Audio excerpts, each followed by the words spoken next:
Hey, like in that picture in the background, there's like a naked man. Just saying for the record. Where? Not that I'm playing it on Facebook.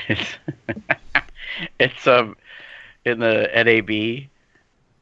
Uh, it's a couple, and they're like in the foreground, but there's a naked guy in the background with a towel, strategically, like conveniently. It's not strategic. It just happens to be properly And it draped. says where?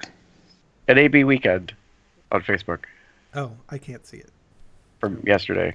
Zach posted. He's like, "Look who I ran into at the woods," because he's. Oh, that. Yeah, I remember that. So it's cracking me up because the first thing I notice in the background is the chubby guy, Yeah, and I'm like, but "Oh, we're getting side. We're not getting full on. well, that's true. We're not getting peed, but still, I'm just like, I'm surprised it hasn't been flagged yet." Well, it isn't a closed group, so reality is, I gotta unless check my. someone reports it, should be okay.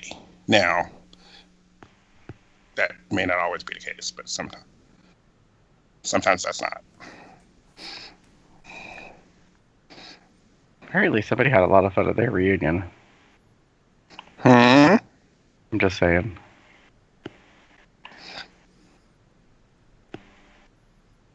Vague Oh, commenting. yeah, I'm talking about chess. Oh, I see. Well, I figured that part out.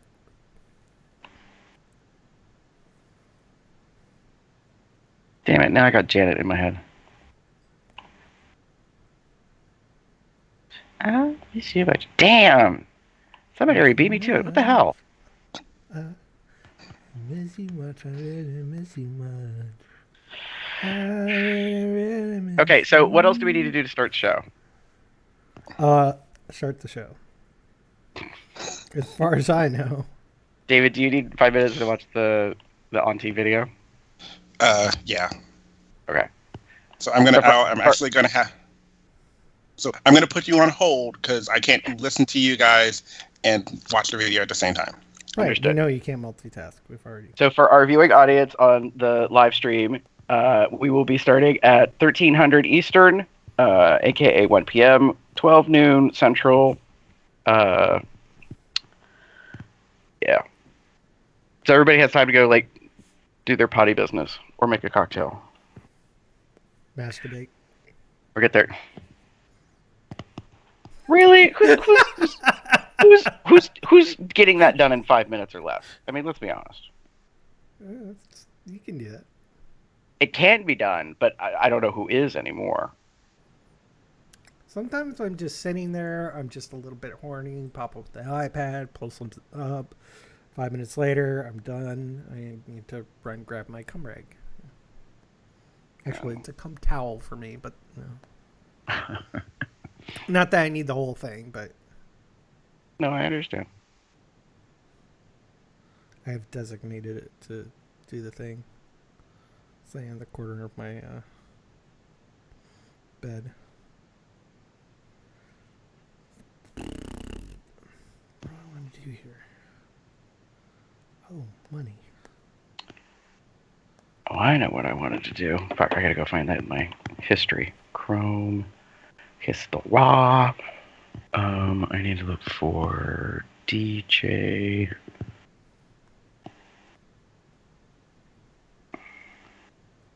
Download, is this it?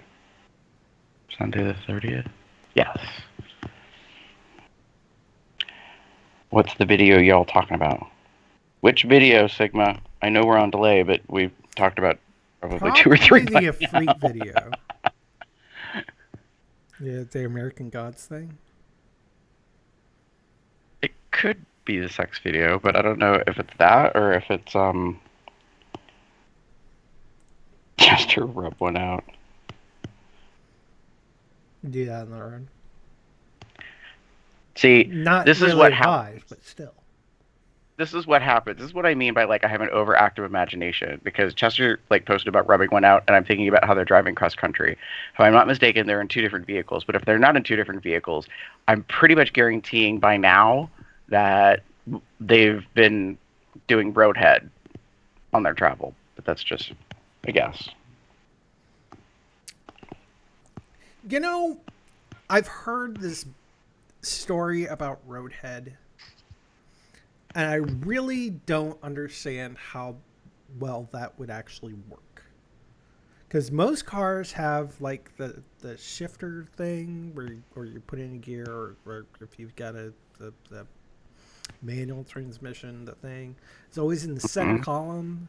And bending over that to start working on somebody's cock would be extremely uncomfortable.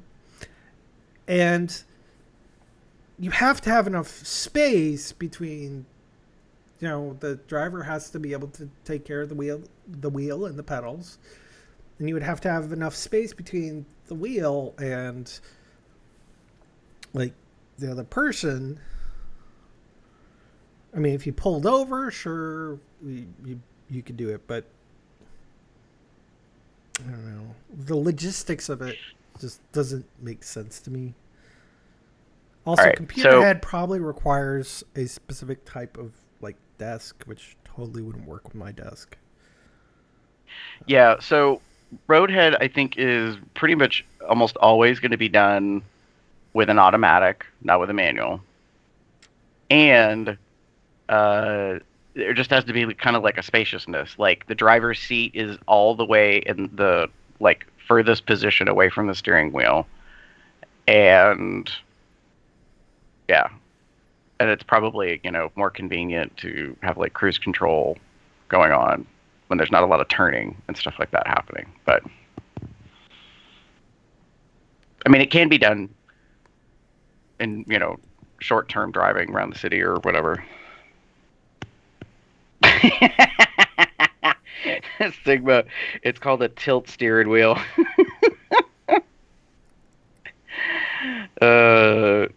Chester, well, not today we have it. Nice. Sigma wants to know the one that Damon is watching. Okay, so that is... Oh, I gotta figure out how to link that over, because that's on a different device. I can do it. Well, we're going to be talking about it during the show anyways. True. So, just so... Fuck.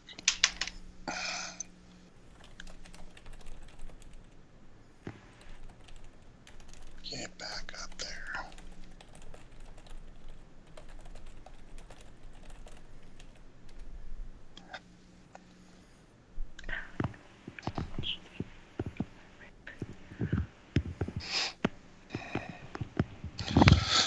All right.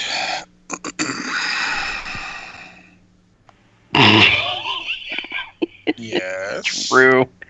You missed while you were gone. We were talking about Roadhead. I imagined that Chester and Evan were doing that other cross-country trip, to which Chester replied in the live chat, well, not today, we have it. And then Sigma said it's called a tilt steering wheel. And Drew said, I just pull over and say, you need to finish what you started. Chester said you could do it in a manual. To which I said it's easier in an automatic previously. And then Drew says, FYI, it's not that easy for short people with short legs. Oh, damn. Sigma, more headroom, in quotes. Chester, even on roads in England. Oh, well, I don't know the roads in England, but I'm guessing that's a reference to like that they're windy, bendy, something. See, I can understand it a little bit more on the old cars where you had the gear shift on the steering column, and it was just a bench instead of having that like divider between the front two seats. So Right. a little bit better, but still the headroom is the wrong. Nice. Headroom. All right, let's go here. And then this can go in the trash, and this goes to the desktop. Bink. And we can close that. I'll probably listen to that. I'm adding that as a tag for the show. Mix later. What's that? Headroom. Ba-dum-bum. Ba-dum-bum. Do you guys remember the the old animated Max Headroom, Yes. like from the music video, like era or whatever. For a while, I honestly thought it was Max Headroom, not Headroom. Ah. I think it's still Headroom, but I don't it's know. Max Headroom. Yeah, it is actually. So now you're looking it up. It is literally Headroom. HEADRUOOM. R-O. RUOOM? No, ROOM. Oh, okay. Here. Linkies. Nice. Linkies. Sneakies. True, where there's a cock, there's a way. That's a t-shirt.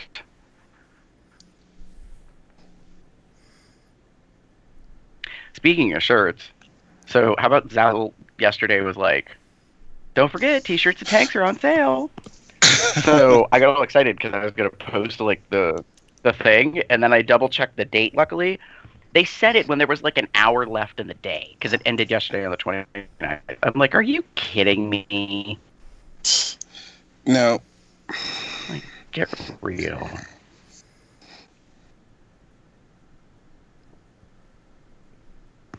All right, that's that. Close that. There we go. I would like to be able to see myself. Why can't I see myself more? Rude.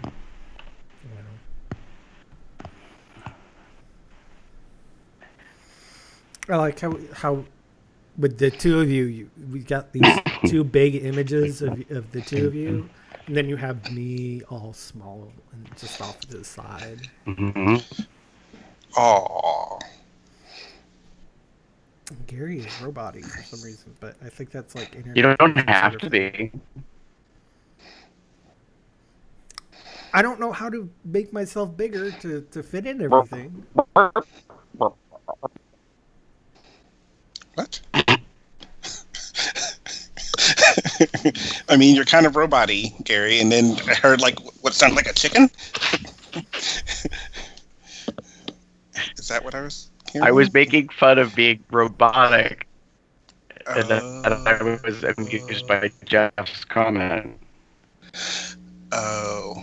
I think Drew and I should do demos.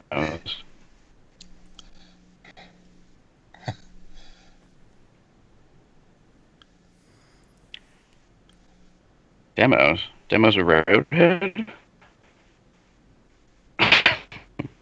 Maybe. Who knows? But Gary, you are getting very... Your internet connection's being weird.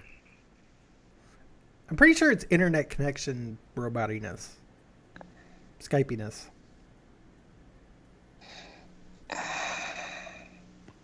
Well, I'm direct line tied in. I'm not on Wi-Fi. Well, it might not be. It might not be you. So. Anyway, should we get this? Do you want me to leave and come back into the call? Sure, why not? Just for good measure. I'll be right. Hmm? He said he'll be right back. I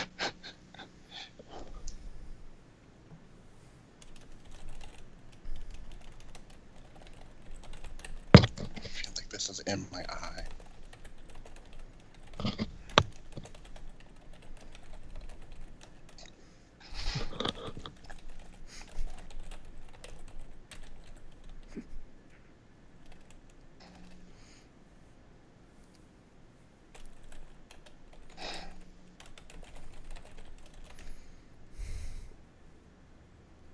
That's weird. Unfortunately, still going, but we'll survive.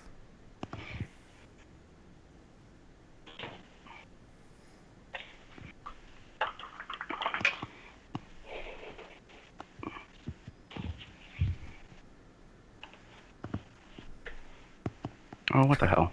Stop that light. That's a really long light.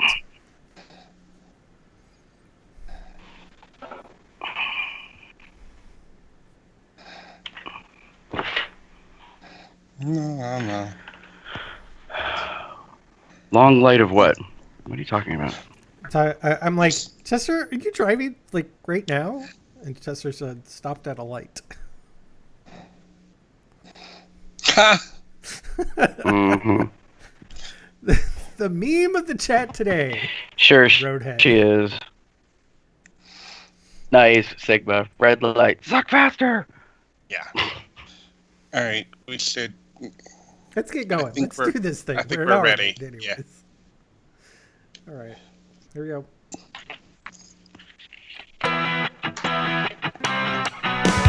Wait. Hold on. That's the wrong one.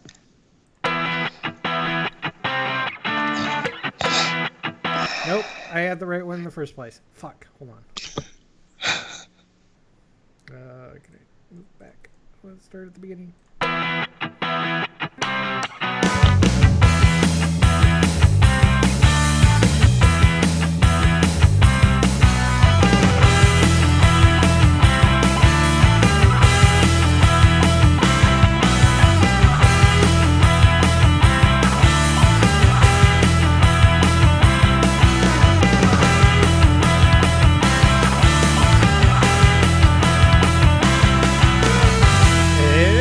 July 30th, 2017. I'm Jeff. Who's your bear? That's right. I'm Damon. Everybody dance now.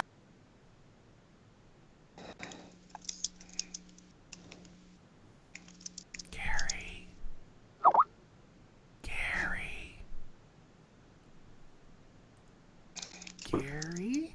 We don't have any sound effects, Jeff. Okay, so hold on. Can you guys hear me at all? Yeah, I can hear you. But I was like, hold on. Okay, let's start this shit over again. Just because that's a clusterfuck. Start it again. Yes, please, because like I heard nope. There we go.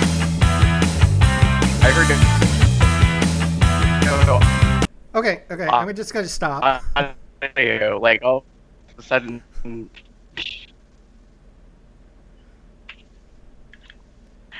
Stop.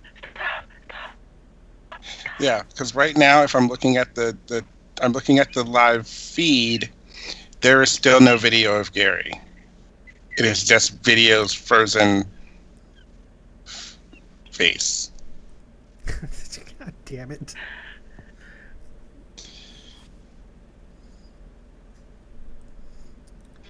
Do you have to Hi, re-add me or everybody. something? Because I left the call and came back. Yeah, well, I'm waiting for your video to come back. And actually going back. Well, this has become a clusterfuck of a start of a show, so I'm just stopping. I'm waiting for you to come back. Okay. Your video's not coming up for some reason.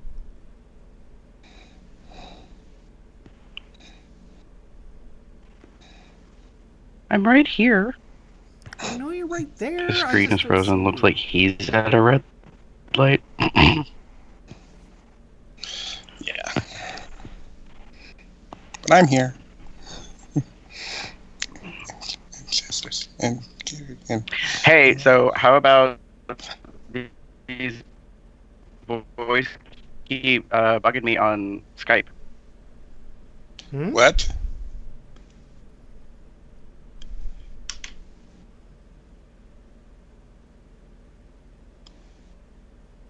What was that, Gary? Oh, I would say, what about these boys on Skype that are bugging me? The whole sidebar thing. Oh. Are we back? Got it. Are we live? We're ready to go? You're not back. Yeah, your video. I can't see you at all. I can't see it. Like I'm seeing a circle turning. Like it's. All right, video's turned off. Video's turned on. Still nothing.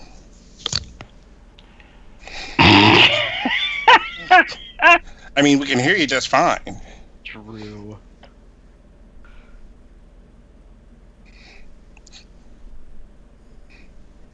I don't know why you guys can't. Maybe You know what? we should. Hold hold on. I'm going to restart the call.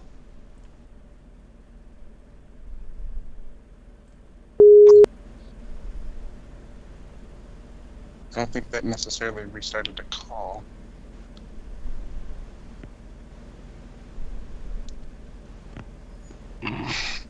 Because, I mean, I hear Gary again, but I still don't see him. Do you see me, Jeff? I see you fine. Okay. Do you see me, Gary? Oh, I see you all right. Oh.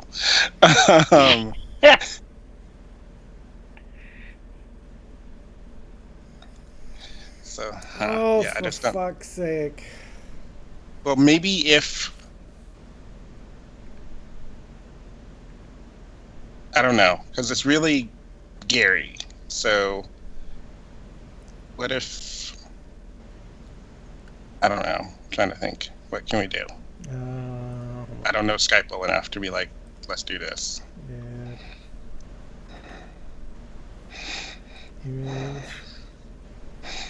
Gary. Okay. Browse.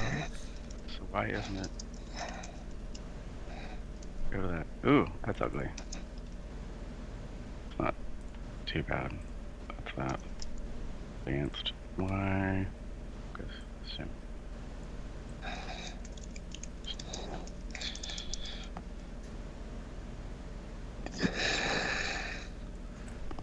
Okay, so an alternative is, since we can at least hear you, is I'll just put your profile image above Damon here.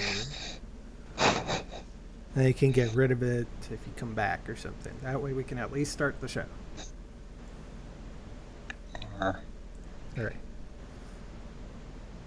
While you're figuring that out, I'm going to start the show again. Oh, fuck. Oh, let me do this.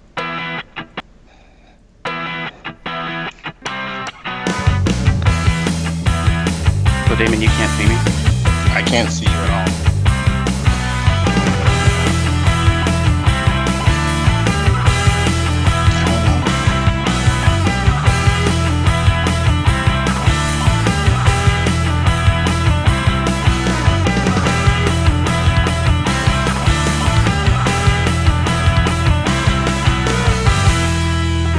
It's July 30th, 2017. I'm Jeff.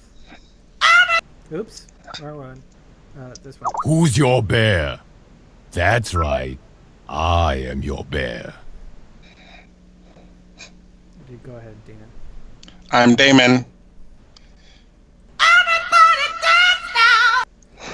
Gary dropped out. Gary is trying to fix some things. I don't know. What are we doing? Are we going to continue? Can we stop? Might as well. Welcome to Comes On Live, the Bear Podcast, Indeterminate Length, episode number 425. And, geez, it's been a clusterfuck of a morning. Good morning. Or afternoon, or whatever it is, wherever you are. I don't know what to do here, so I'm just going to continue with the show and do this.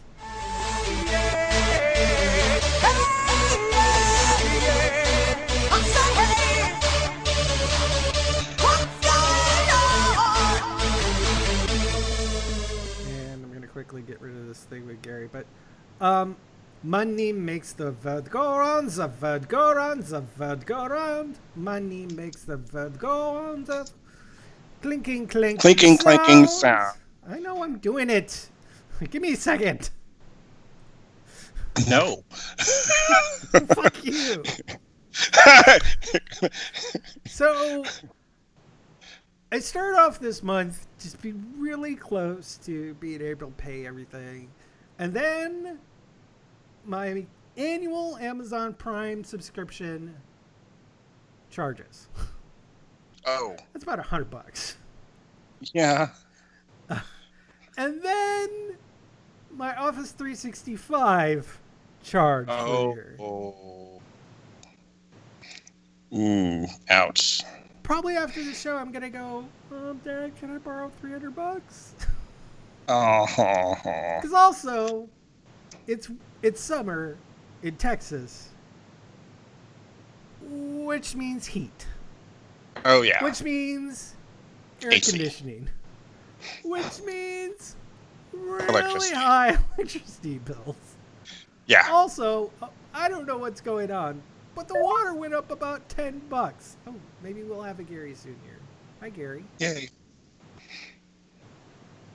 We got video. Hey. I can see him. I can actually see him. Sorry, Gary. We started the show without you. Because That's okay. Damon, you sounded a little robotic for me. But hey, guess what? Skype kind of crapped out, and then I had to do an automatic update. So fuck you, Skype. Anyway. So I was just saying, I'm going to be asking my parents for money this month because of Amazon Prime subscription and Office 360 subscription charge this month. And AC and AC, and it's just... Yeah. Trust me, I know. Clusterfuck. I paid my they paid my electric bill for the month, or my Duke Energy bill, which is gas and electricity, for the month. And yeah, it was about twice as much as it's been before. But then again, we had temperatures in the 80s and 90s all last month. So yeah. Yay, heat. Money. The perils of paying electricity and trying to keep cool. No shit. Yeah. So, especially considering I'm here in Texas. Yeah. You guys Fair. are in a It's relatively 80. cooler area. Hmm? It's 80. It must be 2 in the morning That's in Texas. I don't know. Something like that. Yeah. Anyway. I need to look at my weather app and see what the... Like, it's right now, it's 96 degrees, so it's actually pretty cool. No, it gets down to about, like, the 70s in the morning. It's great in the morning. Like, when I go take Sonnet out for a walk, it's actually pretty great. It's, like, in the 70s. It's nice. Yeah. But later in the day, I mean, expected to hit 100 today, so... Mm. Especially when we No. go for our evening walk, still hasn't cooled off quite yet.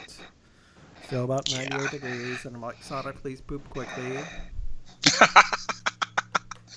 I'm dying. Yeah. Aww. Yeah. Anyways, so Damon, what's going on with you? Really not a whole lot. The summer is the lull for my busyness in a sense. So I took some time off on Friday because we have summer hours at work, and I just came home and veg for a bit, and which is nice because I don't really have an opportunity to do that much. I have been chorus is done for the season, and the only thing I have now for the next couple of months is social events and board meetings, which is cool. I have no real commitments other than an event in our event, Scorpius event in August, mid-August, and then that's it and then September will hit, and then the chorus will be back up and things will start getting busier. Although I'm not singing this concert, the holiday concert. It's the same weekend as Midwest Bear Fest. Just putting it out there. And I had already committed to Midwest Bear Fest, and I go with people, and I don't feel right about backing out and not paying for hotels when people kind of rely on it. So I'd rather, if normally they're on separate weekends, but Midwest Bear Fest moved their weekend. That they did. Yeah. If it had been the week before, like it normally is, I could have done both. I agree with you, Damon. Like, it's the same weekend as another thing that I normally do up in my area. So I'm actually missing out on a holiday party for the first time in about 3, 4, 5 years. So I'm a little grumpified about that because I'm like, Yeah. what the hell possessed you to move it closer to Christmas? Yeah. There was, to my knowledge, no reason to do that, but you did. So now, Yeah. like, people have to kind of figure out what they're doing. Yeah. And it's one of those things where I commit to it well in advance because I know, like, I better get in now or else I can't get the hotel and blah, blah, blah, blah, blah. So I commit early, and I tell myself every year, if the chorus and the concert fall on the same weekend, or the event and the concerts fall on the same weekend, I'm going to do Midwest. I've already told myself that. That is my personal, thing for me. Like, I've committed a lot to the chorus, and I commit the rest of the year to the chorus, but I want something for me. So if they happen to fall on the same weekend, Midwest Bear Fest is probably going to always win. Unless which could potentially happen, I've grown tired of it. So, but anyway, since they moved the weekend, it's all good. Well, not all good, but I'll be there, and I've already let people know that I'm not singing the holiday concert. They are aware, so we're good. At least everybody Gary? knows. Yeah, well, not everybody. There's one person that needs to know, because I'm the music librarian. I need to make sure he knows, hey, if we can get all the music in beforehand so I can just come in 1 week on the first day or first couple of days and get people music, we're good. But if it has to go a little bit longer, there might be a problem. And how about you, Gary? What's going on with you? Well, I have a Go quick ahead. question. Did we tell everybody what the hell is going on? Video on, video off, video on, video off, whatever. It's okay. Apparently, we're gonna have all the testicular issues today. No, we So- did not, by the way. You know what I'm about to say then? Yes. Okay. So, in case you haven't figured out, one of our quadruple-ish. What is it? What do you call that? Quintuplet? No, that's Are you fine. looking for 4? Yeah. It's Quadruplet? quadruplet.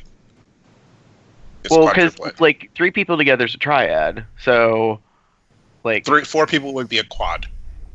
just a quad. That's it. Just a quad. Yeah. Oh, that sounds boring. Anyways, 25% of us are missing. Some people would disagree with you that a quad is boring. Well, so anyways, Chester's on the road. He's relocating from the North Central Plains to the heartland of Ohio currently. So he and Evan are driving cross country. They made it to Wisconsin. They made it to Chicago. Anyways, and now they're on their way to Seabus. So they're heading to Columbus. So that's why he's not with us at the moment, because triangulating his exact coordinates and live joining via Skype apparently was a little too complex. But he's in the chat, so, or at least he was, so he'll be hearing me talking shit. So there's that. Just a foursome. Drew says foursome. Is that better than quad? If you're Not trying really. to go with the duo, the triad, then it would be quad if you're going along that lines. Well, so he says foursome, so that's like threesome, foursome, fivesome, and then it's duo, trio. I don't know what comes after that. Quad So that's why I is what think we it is. determined. Maybe it's quattro. cinco seis. No, stop it. Ole! Anyways, while everyone tries to figure out what the hell I'm like making references to numbers, A collective of cubs. my my what's going on status is it ends, which is not to be confused with it burns, because it's a totally different issue. Thank you, Miss Coco Prue, for that. Oh. Duh. Quartet. Son of a bitch. Like, Damon loses music points because he couldn't remember. what the fuck is a 4-person band? A quartet. Quartet. Shit. Nice. Anyway. Anyways, Well, the reason why I said it ends is because this work project I've been working on, guess what got shut down? Oh, the Oh, yeah. project? Oh, yeah. Like, weeks late, in my personal opinion. I can't get into the details, but let's just say, like, I saw this boulder rolling down the hill, and I was tired of fucking running in front of it with the idol and being like, is no one paying attention to the fact that, like, we're not going to make the deadline? Like, things are just not coming together. Like, hello. So, anyways. So the work project has ended, which is great. Why? because that means I get to relax a little bit. I get to be less stressed. And then this coming weekend, I'm going gay camping. Woohoo! So I plan on taking Friday off. I have to get the oil changed, and then I'm going to camp, and I'm going to be, all up in the Bears business for the weekend. And I need a week away. I'm kind of looking forward to it. So which one are you going to? I am going to Arctos's Bears in the Woods for this weekend. And for those that don't know, so Arctos is based in Northeast Ohio. They kind of revolve back and forth or kind of orbit between like the Akron and Cleveland areas because they have members kind of in those sections. And then every August for, hell's bells, like I don't even know how many years. I think it's been 15, somewhere in the 15 to 20 year range. I don't remember the exact number. They have been doing a bear run, but it's camping. And they used to do it for a long time at a different campground here in Pennsylvania, and then they moved it to Freedom Valley, where they've had it for a number of years. And I actually don't do the run, and it's not that I'm not supportive, but the run mostly, especially for a camping event weekend, is mostly about meals. So, and I don't really partake in the catered meals that they have. I have meals that, like, either I snack or I have meals with friends that I stay with. So it's not that I'm not supportive, but part of me is like, I don't want to pay the money for food I'm not going to eat. If that makes sense. Makes sense. So, but the guys that organize it are great. I'm really, glad that this group is still getting together and doing the stuff, and the campground is nice, and it's just a good time. It's fun. So I'm looking forward to it because typically the bears that collect or all the rest of the woodland creatures, we'll put it that way, that come together, pun intended, they're from Pennsylvania, Ohio, Indiana, Illinois, Michigan, Wisconsin, like this whole kind of region up in our area. Yes. To quote the AT&T old slogan, reach out and touch someone. So, Diddle. Yeah. A square? 60 square. Sorry, I'm just catching up on the chat. So yeah. Anyways, my project ended, and I'm super stoked about that. That's all I have to say. Sweet. Nice.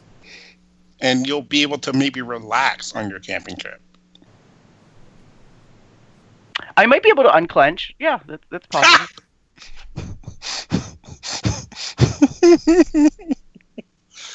I wasn't expecting that, Carrie. Thank you. That was good. No kidding. Like your outburst just completely gave away the. Wow. Oh my God. All right, we should move on. Okay. I think I need to do. Hopefully, you guys can hear it, but if not, just go with my cues. Now, whoever thought we'd be doing commercials? I know I sure as heck didn't. Being that we're a smaller scale podcast, we don't have advertisers knocking down our door to give us money, and that's okay. Which is why we want to take a moment and tell you about two really great ways you can support Cubs Out Loud. Over the past 9 years, COL has produced hundreds of audio episodes, and now we have matching video episodes for you to enjoy. This year, we introduced the new COL logo and launched our new merch store over at Zazzle.com/CubsOutLoud. Or you can also use the COL merchandise link on our podcast website to pull up the online store. Here you can take a look through a range of products, including t-shirts, hats, poker chips, underwear, backpacks, and various other things with the COL logo on them. And keep an eye out for new things to be added based on your interests and requests. We typically can be found showing these great items off in the video stream of our shows. Also, to help with our new format, we're doing YouTube video shows that help create the audio version. We have a GoFundMe campaign underway at gofundme.com/COLstream. This campaign allows us to afford upgrading the PC that Jeff uses to produce our shows. Plus, a better computer means better quality streams. And thanks in advance for not only listening to Cubs Out Loud, but helping support the podcasts too.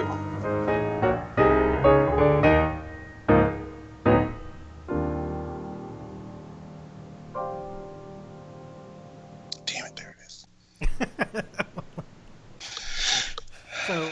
So are both of you wearing shirts? Yeah, I'm wearing my shirt.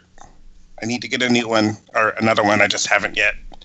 I need to, the camera can't see far enough, so that's okay. I'm wearing the... Ta-da! Which one is that one? Is that the... This is the lightweight moisture wicking style. Is it Champion? I can't remember if I've got a logo on it or anywhere. Yeah, Champion. I just saw it. On the left arm. It's the one I'm wearing mostly for the summer season right now because it's cool. It's fucking comfortable as shit. I don't know what else to say about it, and I'm not really trying to sell it. It sells itself. Like, if you recall that we had a shirt that I shipped to Florida for a certain someone for a thing, that's the shirt that arrived, and Chester said, I really like this shirt. And I said, yeah, I picked out a good one, and so I ended up getting one as well, and then, but I have a long sleeve to wear later on when the weather gets cooler, and the hoodie, of course, for the winter, and so. Nice. Yeah. All right, so Emily's going into things that moved around here. There she is.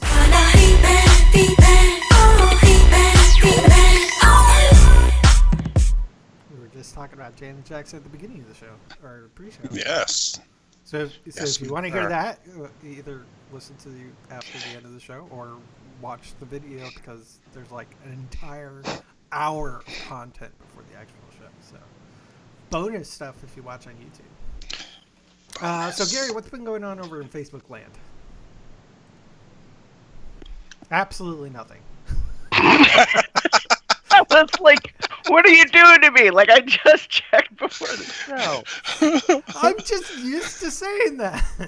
I know, but it's a rare case that we went an entire week without a new like, a new comment, or anything. And that's not to say that y'all have to suddenly jump on and say something now.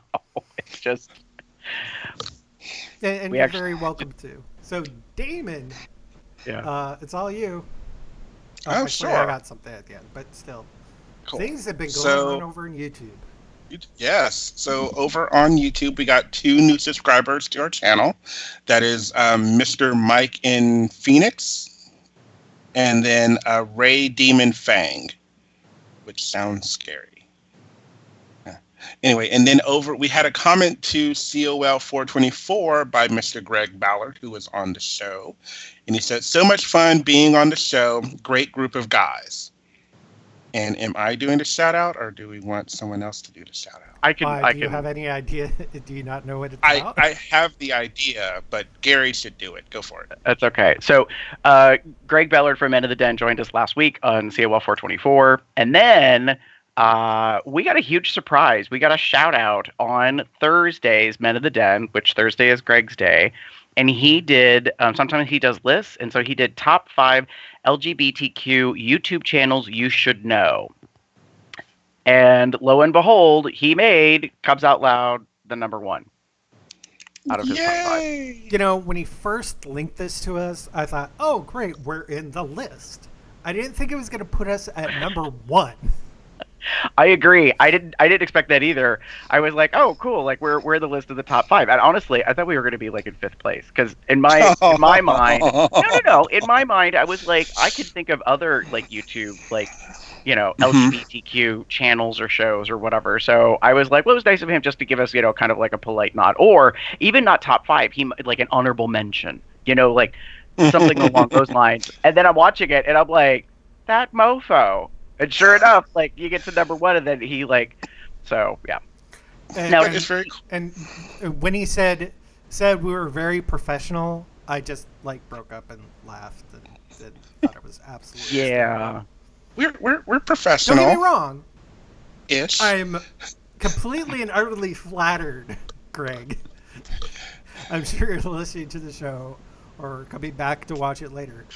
I'm really flattered, and everything was great. I just personally thought it was funny that somebody would call this show professional. I think we're very professional. Sure. I think we do our best to deliver good service to our audience. And while we are not, working out of studios with professional equipment, say at YouTube headquarters in LA and that kind of stuff, we do what we can. Mm-hmm. So, yeah. And we're definitely not a shitty show. Call back. Nice. I am a professional. Over in the Bear Underground, we have someone joining us in the Cubs Outline entourage. By the way, I just noticed that apparently I'm the only one who actually approves those requests. No. Because I just looked at them, and last week's was still hadn't been approved. So, anyways, got it.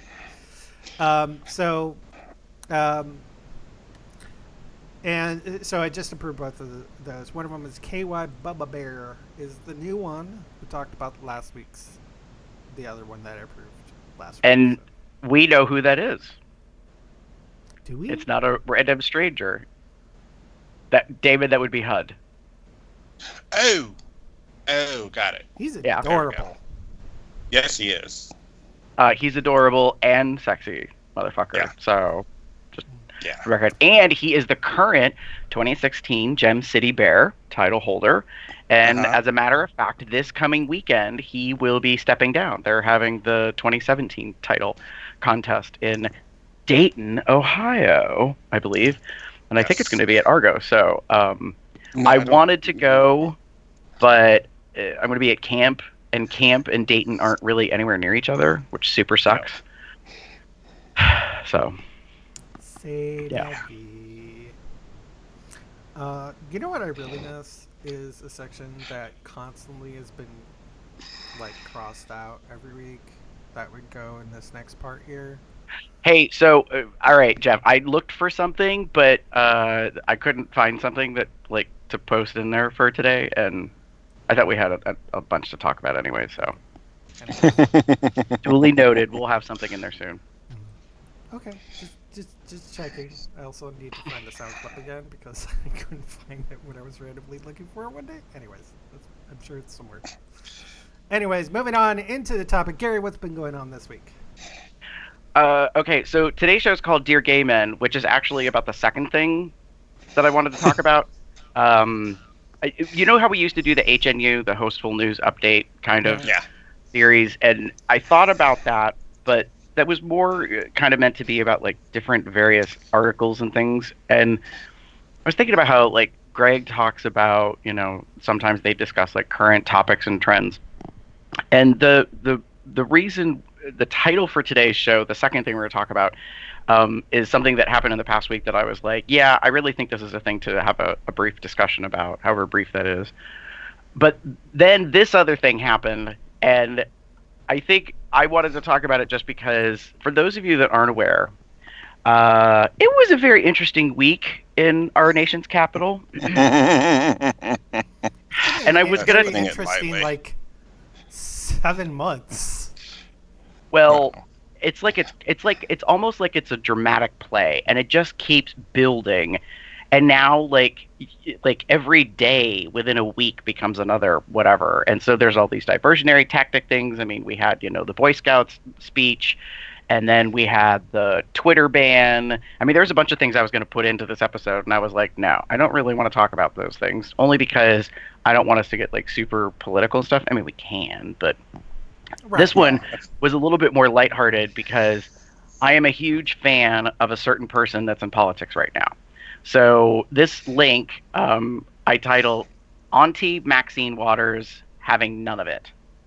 And so if you watch this link, it's to a YouTube video that I recently watched, and it's a guy who talks about culture and about the fact that a lot of people are referring to Maxine Waters, who is a politician, who actually, I had to look up, she is currently serving in the U.S.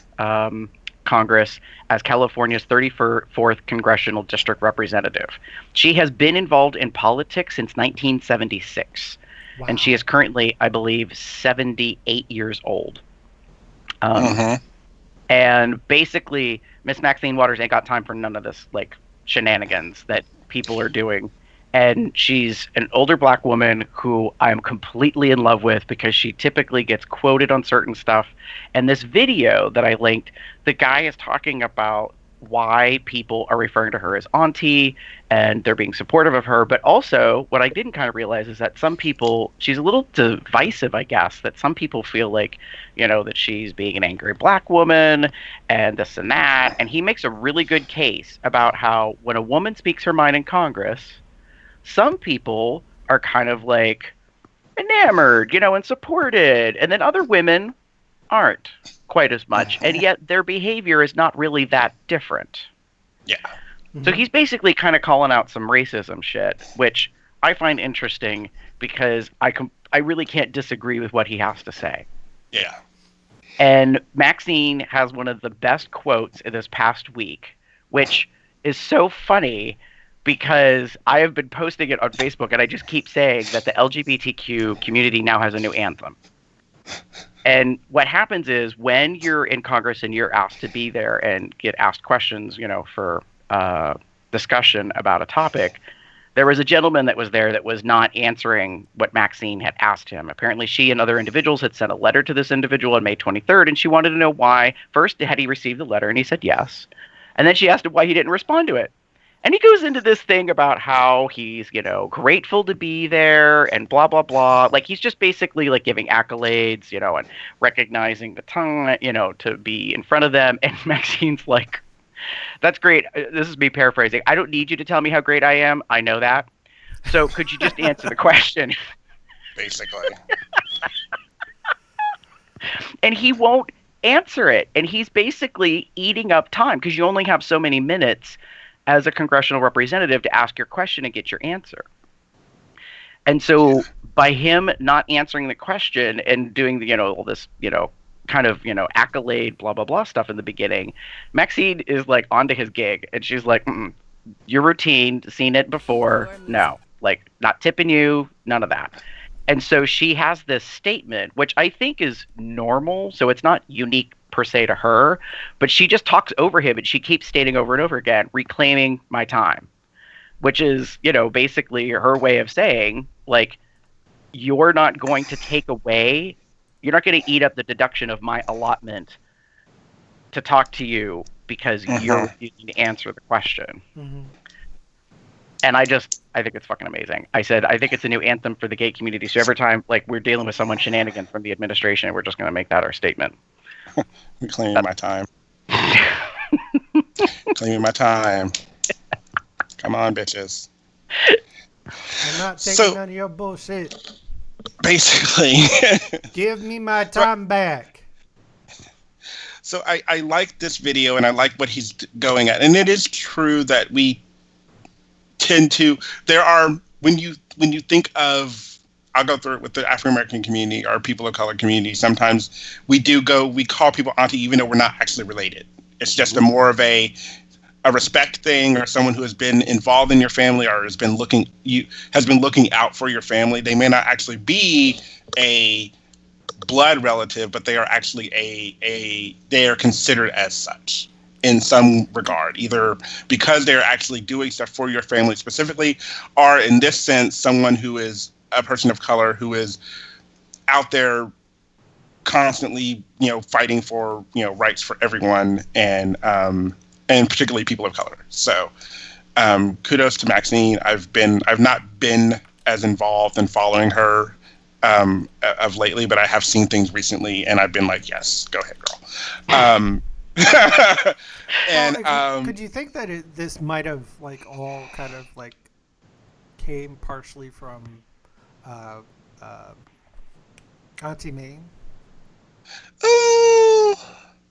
I don't know. Influence? It's maybe possibly influence. I don't know. It's hard for me to say. I know it's hard for me to say because I've had aunties and uncles in my life that are not actually aunties and uncles by blood. Right. I have one of my mom's best friends is But that would be Aunt Betty to me. to do.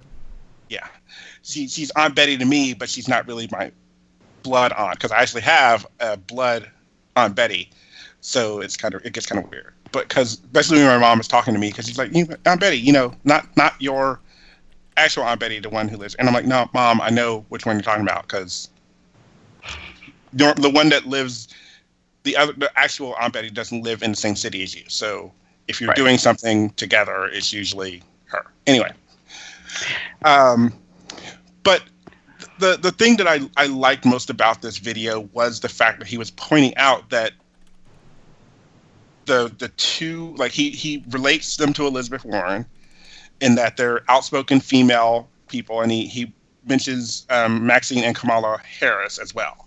And I agree, like that's the thing. Sometimes when a person of color is fighting for rights or being a little bit outspoken or trying to like show some, I'll go ahead and use the word shade, they get called out on it because they're being disrespectful or something along those lines. That's not really the case, especially when someone else who is pretty much doing the same thing. I've seen Elizabeth Warren's videos, and no offense, she's calling some serious shit out, like this. And for someone to do pretty much the same exact thing, the only difference being that their color of their skin, yeah, it's not the right thing to do. It's not the best thing to do. And when it happens like that, it does kind of suck. It's showing that, again, because of a certain thing, you are being looked at differently and handled differently. Right, and so there's two levels of things I think that are going on. There's the misogyny bullshit, which is because she's a woman and she's speaking strongly and being very pointed and focused. Like, that's an issue. And so people got to talk about that. And then you add on ethnicity, and that shit just drives me crazy. Because I'm like, really? Because that's what I liked about how he pointed out, like, oh, and he wasn't mean about it. Like, this is my reinterpretation of it. It's kind of like, oh, we got a white woman over here who's from, the Northeast New England kind of area, and we don't talk about her in these terms. But then you end up with this woman over here who happens to be a person of color who comes from a major metropolitan city, that being LA, in California, and we describe her differently. Yet they're using the same tactic, which is, I asked you a question, answer it. You know what I mean? Like, basically. They just kind of keep going back to that thing. So I wanted to give recognition and kudos because I liked the way he kind of presented it, because I know some people appreciated that Maxine basically was taking control, and and by saying reclaiming my time, she was just like, this is not, you're not doing this. Because as he points out in the video, by him using all this other superfluous, if you didn't say that correctly, all this extra crap, basically, he's eating up the allotted time. So by the time he gets to actually answer the question, he could actually not answer the question because they ran out of time. And then the person that's in charge of this could say that they will not extend more time to get the answer. And that's a bunch of shenanigan, basically. Because then you don't really learn what you're looking for. So, filibusters. One of the upsides and downsides of congressional rules. So I just like the fact that a lot of people were like, we were all having, well, not all of us. Those of us that were supportive, we were just having a Yas Queen moment. Like, we were giving the props to Auntie Maxine, because she was just like, nay, not having it, not today. Yeah. So somebody even did like a DJ remix of it or something? There is a musical mix put together. It's not as great as I want it to be, because they didn't really edit it. Like, they didn't take out some of the background noise and some other stuff. I know there's some really talented people out there that know how to like strip out the vocal and that kind of stuff, and I really wish that they would do that, because I think this would be a fucking hysterical and potentially hot dance mix. Oh my god. But nice. So yeah. That was kind of the first thing that I wanted to talk about. And then the reason that the episode is called Dear Gay Men is because on Manhattan Digest Online there's an op-ed article that was posted. And the title caught my attention, and I read it, and then I saved it in my Facebook links because I was thinking, well, maybe we'll come back around to it. But then I saw other people I know reposting it, and the comment threads on Facebook were shocking me. because some people really went off on the author. I mean, they were saying some nasty stuff, and I'm like, you don't even know this dude. So what gives? Like, why is this polarizing your ass? Like, because, no offense, he's not speaking for the entire community. Yeah. Like, we didn't elect him to speak for the Bears or the bigger boys, and you, like, why the hell do you give a shit about this? So I thought I wanted to bring it up. I kind of debated on reaching out and having him on, but I didn't know timing wise if he'd be available or if he'd be interested. And given some of the vitriol that I saw, I thought he might not want to be on, because he doesn't necessarily, I know I wouldn't want to be in the mood, to have people hating on my shit, to basically, being our professional selves, we would probably, discuss the article in a more professional way, not to demean him. And I don't see. One of my things, I didn't see anything about the response to the article. I just read the article, but what he was explaining, all felt of how he felt with these, with the descriptors and everything. And I'm all I know is if this first picture or the picture in the article, I'm assuming that's him. I wouldn't really call him chubby. Right. So for those that aren't aware, because we kind of dove right in, the article is called "Dear Gay Men, Please Stop Calling Me Chubby. Thanks in Advance." And so Ryan Shea, the author, he's written and put other articles into Manhattan Digest. In fact, I think one or two of them are linked within this actual article, and from previous years or different points. And his thing is, basically, this is his opinion on this item. And he makes a really good point early on about, the gay community having subcategories and, making a reference to extra weight. And he says this term used to be referred to as someone who is a bear, quote unquote. However, the meaning of that is now so misconstrued. I don't even know what it is or what it isn't, which I think is funny. Yeah.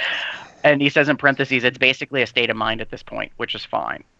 But he goes on, and the main thing is, for him personally, and he states it basically like this, he doesn't like the term chubby. So he isn't saying we need to eradicate this word or do away with it. He's just saying, I don't personally like it. Yeah. And then he gives some interesting descriptions of some things that have happened for him. And the one of which really kind of confused the fuck out of me. Because I was like, really? Like, what?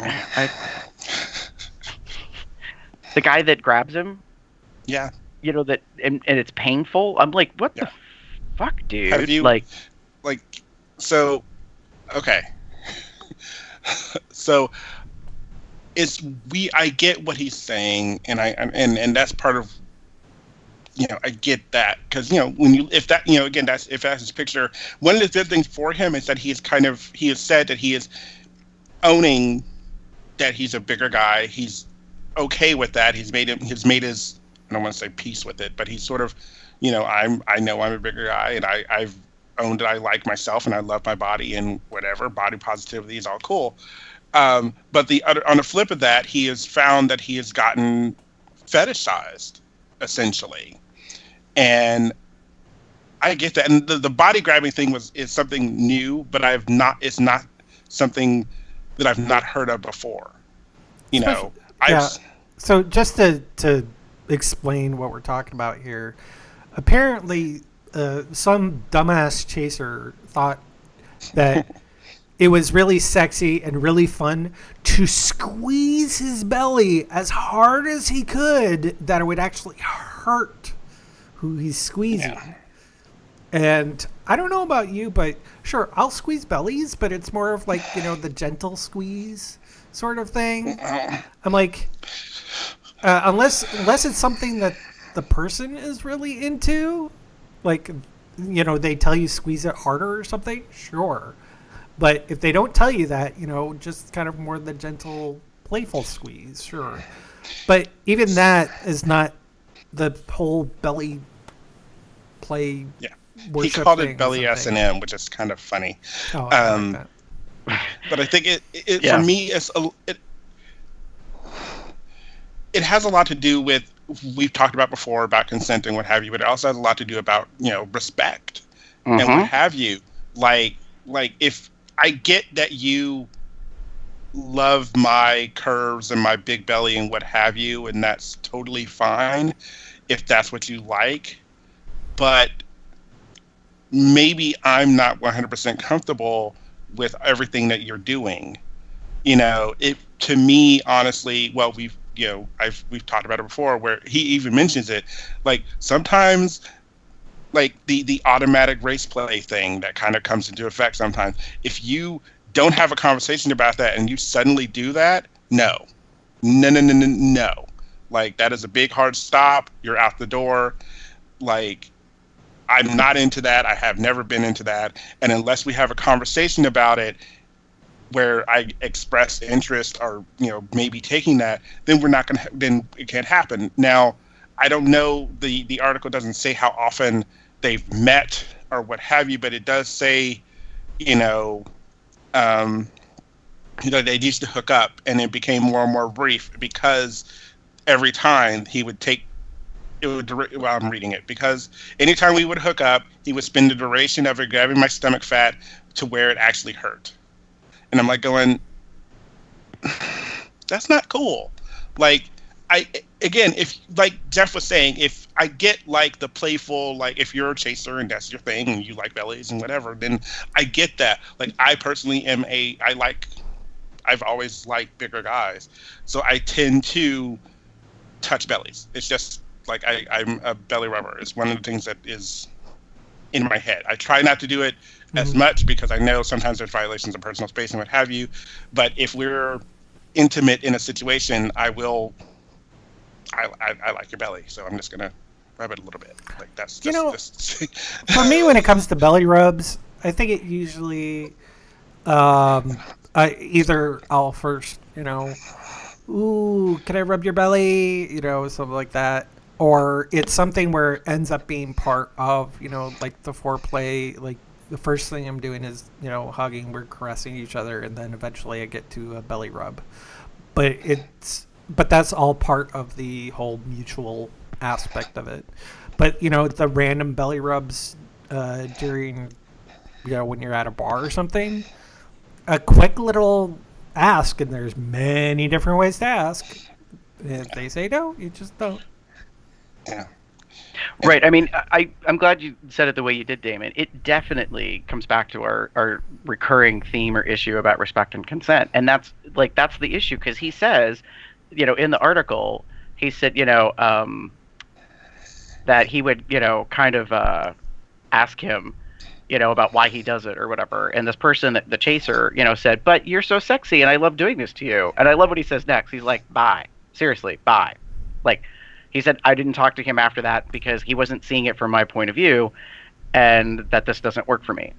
And it's, what he says, I don't like being in pain for your pleasure, which isn't to say that he's anti-kink, like, S&M. Yeah. He's just like, this particular thing, no, like, not down with that. And I think that, it's a good point. Like Drew brought up in the chat, he's like, same thing with grabbing nipples and twisting them just because you have a nipple ring in. Yep. Like, people think that that's an automatic, go-to. I would say the same thing about any piercing in the body, whether it be, nipple, ears, whether you have a labret, a PA, I mean, it's like anywhere on the body, it's like just because you have chosen to do that doesn't mean someone else has permission, to interact with it. Same thing with ink. Like, I'm kind of surprised sometimes when people will just walk up and like start touching a person's body because they have a tattoo. And I'm like, what the fuck are you doing? Like, I know I have issues about people invading my space, but come on. Like, a tattoo is not an invitation to touch a person. Like, unless you know them, you should kind of ask them. And I always think when we have this discussion, I go back to Gabe. And he amazes me because he is the most, forthright about asking people to do things when he doesn't know them. And I mean, we've had Gabe on before, quite a while ago when we did the LTAS about kissing. Gabe is a kisser and he loves kissing. But he says, like, it's so easy to just simply ask, may I kiss you? Yeah. But people don't. They don't really ask questions. They just engage, so they reach out and they grab your belly. Or the one that sets me on high red alert, and I'll own it because I don't know if I've talked about it on the podcast that much before, is touching my ass. Like, if you want to get the look of death, like if you want to get your wrist broken, go ahead. Just do it unexpectedly, especially when I don't know you, because that'll be the end of it. Yeah. Like, to me, it's like, why would you do that? For me personally, it's right up there with like grabbing my nuts or trying to like stick your hand down my pants or whatever. It's like, what the fuck? Like, Yeah. And what it comes back to, weirdly, is a discussion I just had online recently with someone. I found out via someone I follow on Tumblr that they are going through some stuff in their personal life, and I realized, like, I know them, but mostly as an acquaintance, and I don't know them that well. So I just spent a while like going backwards through their Tumblr, and was really surprised at some things I was figuring out or putting together, and I was like, oh, like there's a whole bunch of shit I've missed like in the past half year. So I sent them a message, and one of the things that we kind of discussed about was, how people, they objectify other people. I mean, we do it all the time. I mean, we even have a segment on here about Tumblr pics, and we own that we are putting up pictures of people that we like, the composition, the subject, the person, that kind of stuff. Sometimes we know them, and other times we don't. And especially when you don't, you're really kind of just turning them into an object, and kind of removing the humanity of them. And to me, that's parallel to what we're talking about. Only it's worse because you're in person. Yeah. So it's kind of like, ooh, it's a 3D Tumblr. Bitch, it's a real person. Like, don't be like, invading and all that shit. I mean, there's a difference. If their dick is hard and they're shoving it in your face, well, that's kind of like, removing the wall, in between, Yeah. I guess. Sorry, I'm getting on a soapbox. No. That's all right. It's one of those things where, well, in regards to the article, one of the things I think has always often been, there are many people who are insecure about their weight. And whether, I get that you're a bigger guy, and maybe you've got that body positivity and you don't give a fuck, and that's cool. If that's you, good for you. But there are many other people who just have the same or similar issues on the flip of that, meaning they don't like their bodies. They're not necessarily, they're wanting to lose weight. They're wanting to do this. They're not really happy with how they look. And it takes a lot for them to put themselves out there. But when you then get called names that you have a negative connotation with, if you used to be picked on and bullied when you were in school because of your weight, and you were called things like chubby and husky and big and what have you, those things have negative, connections in your mind. Therefore, if you've not yet owned those and made yourself been positive about them, you go back to that time, and it makes you even further insecure. It causes you to have issues. And for someone to, especially in like a chat or on in person, even if someone were to call you those things, you kind of have an issue. I personally, I've gained some weight, and I know I have, and I personally have not yet gotten to the point where I am really 100% comfortable with selling my body and showing my body and being positive about things. So if someone were to, actually happened at Roseland, someone like I won't go into what they called me, but it caught me off guard, and it turned me off to the point where I had to leave. I made an excuse to leave the situation because I really liked the guy, but when he called me that, it was like, oh, I can't, or said what he said. It kind of caught me. It turned me off, and I left because it was just not what I was feeling at that time. And considering where I was, and considering, I'm pretty open and positive about a lot of stuff about myself. But one of the things that has not been awesome for me is that I've gained weight, and I know I have, and I'm cool with some things, and I've gotten a lot better since I've noticed the weight change and weight gain, but some of it is still problematic for me. So if someone were to outright say, fuck me, you chubby, whatever, I'd kind of be like, no, I'm good, thanks. Because it just doesn't, I'm not 100% comfortable with that. I think it really Right. depends on the situation too, because like the situation you had just based off of what you said. So I don't know what the rest of the situation was like, but for me, I would just make sure his legs were up and start pounding his ass. So and it would just be kind of a stimulant for me. But I think the major thing to come off of this is because everybody is different on what they like to hear or something. Like, I know I'm fat. If you call me chubby, yeah, I am chubby. I don't like moobs, even though I do have some which I don't like. But I've accepted that and everything. And just don't say anything about moobs and I'll be just fine. But chubby. But it's very subjective. And this article was really about his perspective. And I think it's a good example of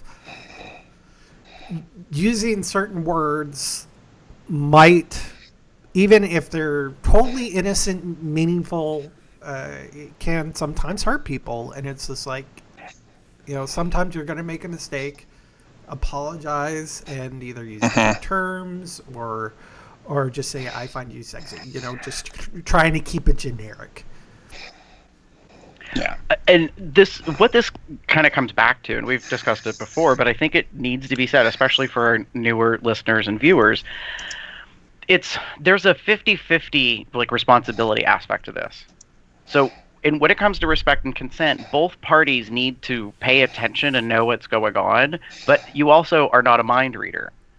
So if you are, being amorous to another person, being, with a belly rub or whatever, and I'm thinking like lesser intimate kind of level things. I mean, I'm not talking about like sucking dick or eating ass, but you're showing some affection to someone, like kind of, you need to pay attention to body language, but at the same time, the other person needs to reciprocate. Like they need to let you know whether or not they're okay with something. Mm-hmm. And I understand that sometimes people shut down because they're overwhelmed and they don't know what to do about how they feel, and it's uncomfortable.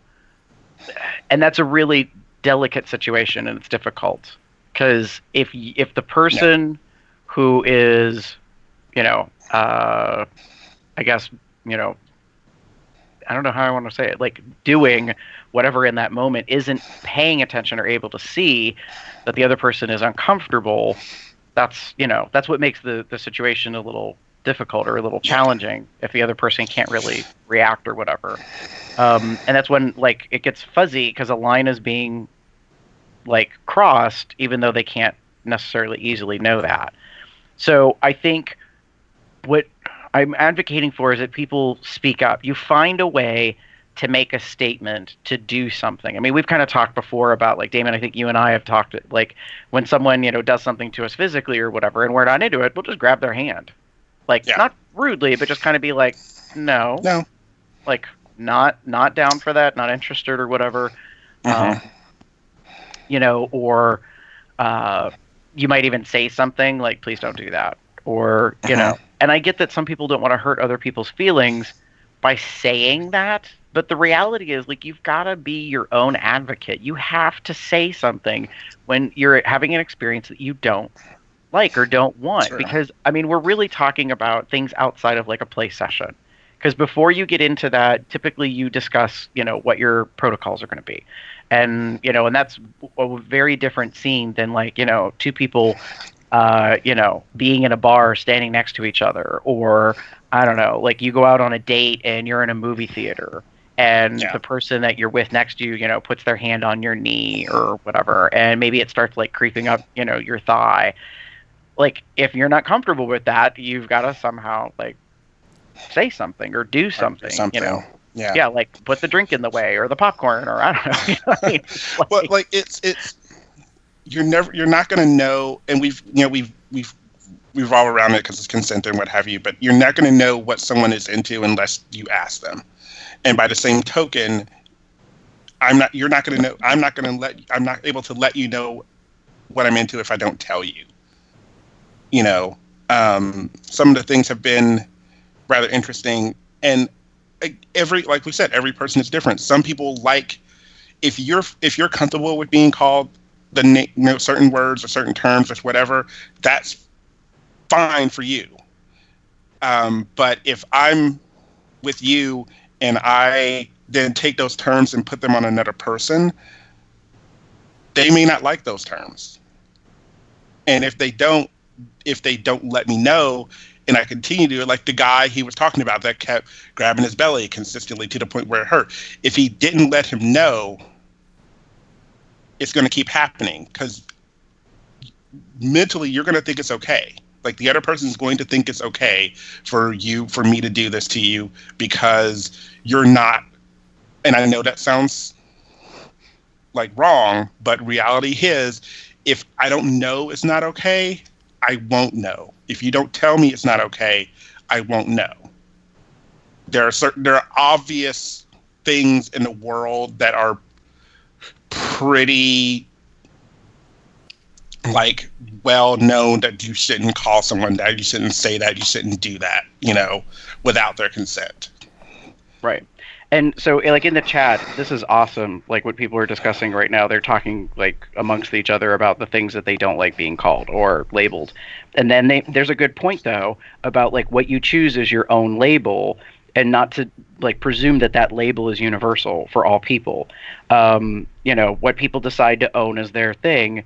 And so like Brady, the kind of latest thing he said is, not everyone knows what you like being called and don't like being called. We don't wear a sign around our neck saying like this is okay and this is not. So don't get mad, you know, correct them, let them know that you aren't angry, but that you prefer to not be called that. And if they continue, then peace out, because obviously they don't respect you. Truth. Like Yeah. that's kind of what it boils down to in this. I think what this conversation and what this article kind of boils down to is, he, meaning the author, doesn't like being called chubby. Mm-hmm. Mm-hmm. Therefore, he is letting people know. But he's also saying that there's a problem with the community that they keep doing this without having any conversations. I think the end of the article is, yeah. The last paragraph, I like the way it starts. I think is what might be what you're referring to, Damon. He says, Yeah. just like race play, and then in parentheses he says, which continues to grow as well, there needs to be a severe line drawn here when it comes to how men are into men with weight can communicate their thoughts without hurting someone's feelings or insulting them. Yeah. And again, you don't necessarily know. If we're strangers on the internet, or strangers at a bar, or at a bear run, or at a gay campground or whatever, if you come up to me or come up to someone and go, "Oh, I like your chubby ass," if I wince or I go, you know, that's not okay, that's not cool, I don't really like being called it. Now I know they're not really going to, you know, say something to that effect, but you know, you're probably going to be like, you know, no, I don't think so, you know. And if that's the case, then that person should then respect your choices and your saying, I don't really like being called that, and either continue the conversation, or if that's not what they're looking for, move right along. Right, and so this is the revelation I had this year. I hadn't really paid attention before, or maybe I repressed it or whatever, but when I was younger in the gay community, especially in the bear community, I was struggling with the fact that I was being objectified.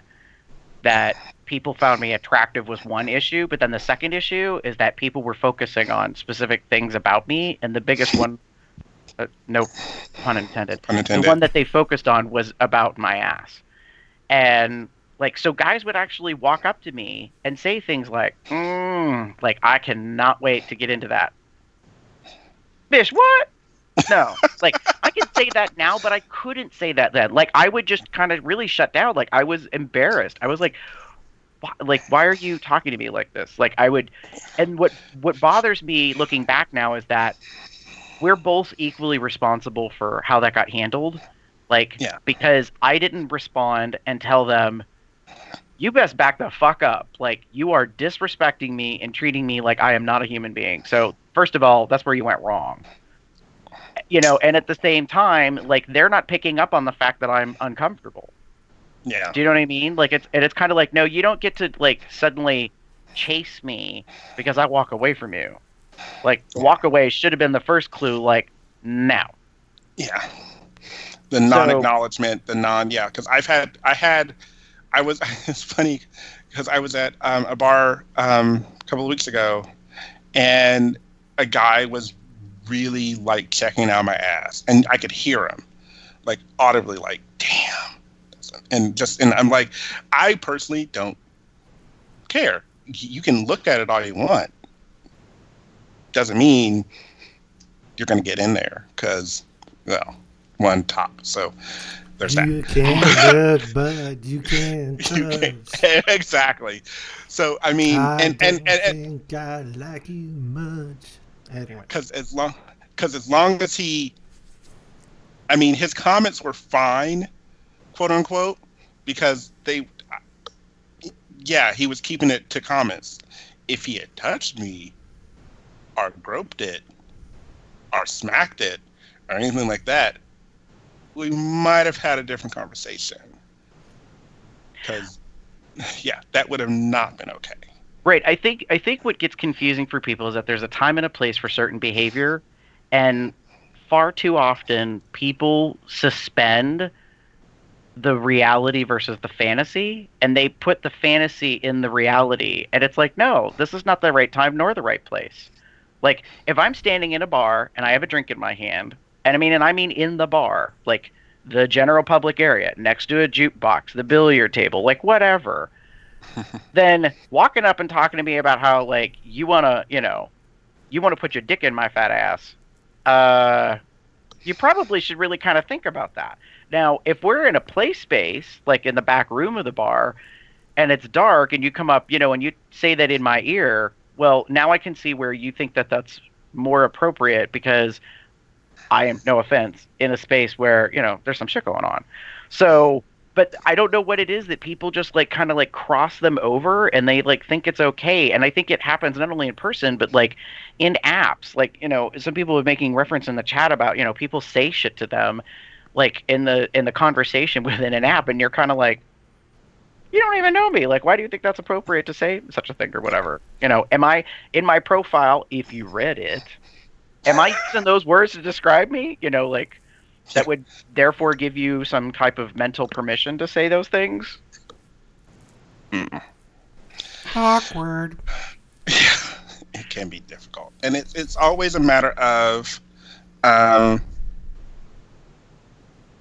it's all the end of the article says conversations like this need to be started within the gay community, as there seems to be a ton of misappropriations with materials like this that keep being, quote unquote, the pink elephant. The elephant needs to be pointed out, and we got to chat. It's really that simple. And that's really it. It is really that simple. We need to start having these conversations about things like consent, about things like respect, about things like, I don't care how fucking body positive you are, if there's the possibility that something's going to be a problem. Like, even a big, like a muscle bound guy may not want someone to touch their body. But just because they have muscles and just because they're all like, whatever, doesn't mean that you have a right to touch them. You don't. And even if a guy is in a jock or in a harness or in basically nothing, and if they are at a bar, if they are in their own space, you do not have a right to immediately go up to that person and grab them or grope them unless they give you permission. Point blank, period. It doesn't take that long to ask for permission, honestly. So like, ooh, that's a nice ass. Do you mind if I touch it? And I know that sounds stupid to some people, but really that's it. Like Right. that 1 point whatever, it took you to ask that question. That's it. And you sometimes the yes. answer is they just push their button to your hand. Exactly. Sometimes Right. not even a verbal answer. Yeah, and like one of the things that they're saying in the chat, which I agree with also, is like when people don't take you at your word, like they question your response or whatever it is that you say. So, like there's a reference to being a top, and so they're like, they're still kind of questioning that. And it's like, no, if No. I told you that this is what I do or this is what I don't do, why are you in a state of disbelief and questioning it? Ooh, welcome to the chat, Aaron, because he came up with something that I've is becoming another issue / problem / conversation to be had. And Aaron said, I have a bigger issue with women coming into the gay bar and touching up on me way more than the guys there. Well, okay, so I think that's the exact same thing. It's just shaded or colored differently. And I agree with Aaron because it's still about respect and consent. Like you're crossing a line. And yes, Yep. the gender is important in this case, that it's a woman doing it, but to me it's pretty much damn near identical. And it's Yeah, like, it is. just because and I think what he's probably referring to is, at least this is kind of the common description, is that it's a bridal party and they're out, for the Bachelorette. bachelorette party, and they go to a gay bar because they think it's cute, they think it's fun, and they go out and they presume all the men in a gay bar are gay, and therefore it gives them explicit, like, Carte permission, blanche. right, to just behave however they want and do whatever they want. And I was actually proud of the fact that RuPaul spoke up about this in the past year and was like, no, we're not here for your entertainment. Like, who the hell do you think you are to come up in our space, in our collective tribe, like, grouping, and think it's okay to, like, treat us this way? No, that's not how this works. And he got a bunch of shit for it. And I was like, fuck y'all. Like, someone at least is saying it and calling it out and saying it's inappropriate. And I think that's kind of what Aaron's referring to, which is basically like, that you think it's okay that you can, oh, well, we're not sexually attracted to each other, so I can. Fuck you. Like, do you see me walking up and grabbing your pussy? Hell no. Like, so, like, how about you just have some respect for. Are we orange and old? No. Oh. Wait, what? But orange and old. Orange and Oh, well, so. So. Anywho. No, and Aaron says, sometimes it's regulars. That's even worse, I think. Like, you could try to excuse a behavior because it's a special thing. It's a bachelor party. They're out, they're drinking, and they, just get to be stupid. But, if that's true and it's people who are regulars at the bar or whatever, it's like, what the hell? Like, to me, that's indicative of far more bigger issues. And I would be more than happy now at my age in my 40s, because I wasn't able to do it in my 20s, to call somebody out. And that's the thing I'm more concerned about now than ever, is that I don't know if I can kind of mind myself or keep my, my emotions in check when this happens in the future. Now that I've had this revelation this year and came to the term of recognizing that I felt victimized by how I was treated, there's a part of me that's like, oh, it's going to be real interesting when someone does it in the future, because I'm probably not going to keep myself, calm, so to speak, when I talk to them. And I don't want to, I'm not saying I'm going to get physically violent, but I will not be surprised if, my inner, diva decides to come out and basically call them, everything but dirt. I've had this, I think to kind of wrap this all up, we've kind of basically said it 3 times. It really is all about, like, understanding boundaries and respecting people's space, like, and respecting people's choices and decisions about their own lives. If you don't like being called chubby, you don't like being called chubby, and if someone calls you that, then you need to let them know that it's not okay. Welcome 'Cause to if you don't Consent let- and Respect Part 3. Yeah, essentially. And really, it's not okay. It's never okay to just assume something about someone else's personal space, personal body. You should never expect that, even if it's on display for all the world to see, that they're totally cool with anyone and everyone. And not even on display, even the space that you're in, I think sometimes you need to be understanding and respectful. I know we mentioned the whole play space thing and whatever. I get that there's maybe a little bit more looseness in regards to some of the consent things, but reality is it's still the same. You know, if I don't want you to touch me, and maybe I want this other person to touch me, if I let you know that I don't want you to touch me, you don't touch me. Right. And interestingly, in the conversation for the live chat, they're talking about, how alcohol technically, it doesn't complicate things. It can be sometimes considered like a magnifier, like people, their inhibitions are reduced or whatever, so they feel that they have more permission to behave a certain way. And the reality is, while that may be true for certain individuals, the reality is no. Like, if there's ever a time that you need to be thinking more about respect and consent, it's when you're intoxicated or chemically enhanced or whatever it is you want to say. Because now, no offense, you're kind of not in your standard mode. I mean, if you guys remember when we had Respect and Consent Part 2, I think that's when Chess was talking about that, there's this whole animalistic brain kind of thing that happens. And sometimes you got to call it out, because the person doesn't know how they're behaving. That you basically got to be like, hold up, and almost kind of make them snap out of it and realize that they actually are crossing a line and that they are not being respectful. Yeah. And they sure as hell didn't have consent in whatever it is that they're, exhibiting at that time. There's that, I think. Hey, Andre. Sorry. He just said, wow, I'm so surprised to see a Cubs live video. So awesome. Yay. Hey, guess what? We're doing YouTube Live in order to record. Sorry if you're hearing my air conditioning because Texas. Anyways. Hot. Are we moving on? I think, as far as I'm concerned, I'm good with how we discuss the topic. Mm-hmm. Me too. Then let's talk about dick.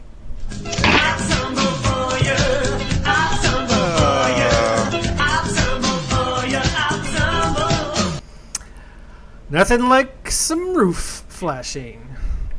Wait a minute. Oh, never mind. Okay. I was going to say, this is not what we're all thinking, because Yeah. I'm like, roof flashing? Oh. Yeah. Hello there. A nice, that's larger man, in order to kind of continue with the respectful sort of comments. Yeah. In nothing but a jock strap and a hat. And the jock is kind of pushed to the side. Kind of. It is pushed to the side. Nice peen. And a nice body. Just again. Man. Very cute. Very nice. I had to zoom in on the picture, and it's like being a pain. I need a closer zoom in and enhance. Nice. Number one, could you please zoom in and enhance? Anyways. Yeah. Did you do a combination Star Trek CSI kind of thing? Nice. Because you said number one, and then you said zoom in and enhance. I did. It's only going to get worse the older I get. Everything that's in my brain is just going to become like this big soup of bullshit that's just going to blend together and you're going to have the most random comment things. Anyways, David, what's your objectification pick for today? Wow. So mine, I've titled Urinal Cakes, and you'll see why. I'm busy reading the post under the picture. That's a lot of hashtags. But it's two sexy, muscled, Beefcakes. very beefy gentlemen who have some nice butts And and urinal jockstraps. cakes. Yeah. It's a nice ink and beards. Mm-hmm. So it's just it's I really I don't know. It's there's a watermark on the picture for LeeVandergrift.com. I'm hoping, I'm assuming that he took the picture. Oh, there's made a trip to Orlando last weekend with Shadow29621 to shoot with the art guy for his From Behind series in the bathroom. Huh.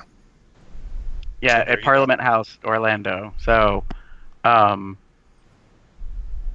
it's sorry, these hashtags are cracking my ass up. Well, there's a lot. I know.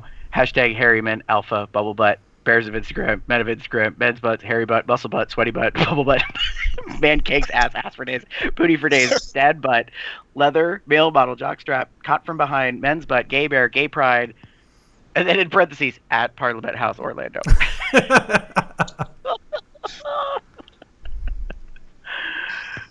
But actually, it's a good photo. I really like it.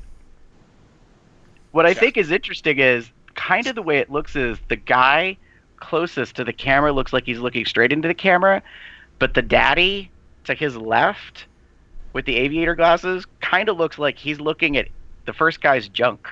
Yeah. Like, not... Yeah. I wonder if that's the point. Like, you know, because they were caught. Get it? Anyway. Yeah. No, yeah. it's actually a really good photo. I like this concept for a photo series. Yeah. And I'm just going to go ahead and say, Sigma Wolf said in the journal, I'd be their urinal. And I'm like, yes, that might be fun. Well, Brady kind of said that too. Oh, yeah. Just long words. Yeah. Not a water sports, but someone could use me as a urinal. It's a good picture. It's a good, subject, and it's also hot. So, because for me, the best part is the first guy. His butt is kind of furry, so it's very furry. Yeah. Yeah. Fur for days. Yes. Gary, what do you got? Okay, so I titled mine "The City Roars." It's actually, the caption is "The City Roars, a call I can't ignore, and I know this is what I'm fighting for." It's a selfie by a gentleman, going back up to find his name, Matthew Fiendman, or Fiendman, I think it's Fiendman, from just a couple days ago. And I just think he's fucking beautiful. He's so, cute, and I just love this focus of the selfie. He's at a dock or a pier somewhere near a body of water. I don't know quite where he's at, but everything behind him is in soft focus, it's out of focus. So it's just focusing on him, but he's kind of got this little bit of a smirk. But I love the fact he's looking right into the lens. That's one of my biggest pet peeves right now. I'm starting to notice is that people that either take pictures or do video and they don't look into the lens. And I'm like, I get it. It's not easy because you're busy looking at your own reflection. But the moment you kind of know you're getting what you want or whatever, especially if it's a picture, you just have to look to the side or up or down, wherever the lens is. You just need to look into it when you take the picture. So that way, when it gets produced, you really look like you're looking at who the person is, or whatever. Yeah. I mean, if that's your intent, I guess. So, but he's got beautiful gray eyes, or at least I think they're gray. Maybe green-gray? Green-gray. I don't think it's green. I'm pretty sure they're gray. I'm looking at the kind of the full picture, Holy shit. I think you're right, Jeff. I think they are gray. I'm looking at a zoom in. Yeah. Maybe they are. Damn. Which is another, kind of really awesome aspect for me. One of the things I've always been a fan of blue eyes, but I've now found that I love gray eyes because they don't seem as common. I just like eyes. Yeah. I mean, when somebody's looking at you just right in the way the eyes are shaped. If you could see that, how clear the eyes really clearly like this, it's beautiful. Yeah, it was one of those, like, for me, while I'm, looking through pictures on Tumblr, every once in a while, the ones now that I really pretty much reblog are the ones that catch my attention. Like, I'm scrolling or whatever, and then, like, if it makes me go back and stop and look, or, click on it to open it in another tab or whatever, that's when I'm like, that's probably why I reblog it, because it caught my attention. And it's not so much that the others aren't worthy, it's just this is what attracts me. Like, this is what I'm focusing on. And this guy, I was special. Like, damn. Yeah. It's a very good capture. I'm like, thinking that is about a really awesome screen. That's a really awesome selfie. I'm thinking about the gray eye thing. I don't know if gray is actually a color of eye or not. Do you know what I mean? Like, yeah. I imagine it is, because we're kind of looking at it, and I don't think he doctored it. It just might be, how the light's reflecting. But, yeah, like, it's one of the things I actually enjoy looking at. The Googles. It's gray and eye color. The iris has pigmentation that determines the eye color. Irises are classified as being one of 6 colors: amber, blue, brown, gray, green, hazel, or red. Really? Often confused with hazel eyes, amber eyes tend to be a solid golden or copper color without flecks, and of blue or green, typical of hazel eyes. So that's more like hazel eyes, but it's it's technically a color. I did not know that. And now you do. I didn't realize there were 6. I would have said 3 or 4. And they said red is an actual color? Mm-hmm. At least that's what this said. And I don't think they're referring to Bloodshot, so... No.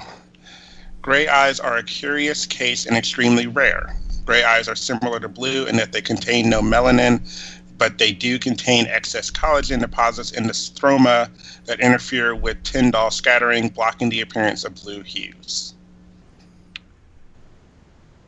Red eyes do exist. Red, you say? Yes, red, I say. Although we often call them pink. Picture white bunnies with pink eyes. What you're actually seeing is these rabbits.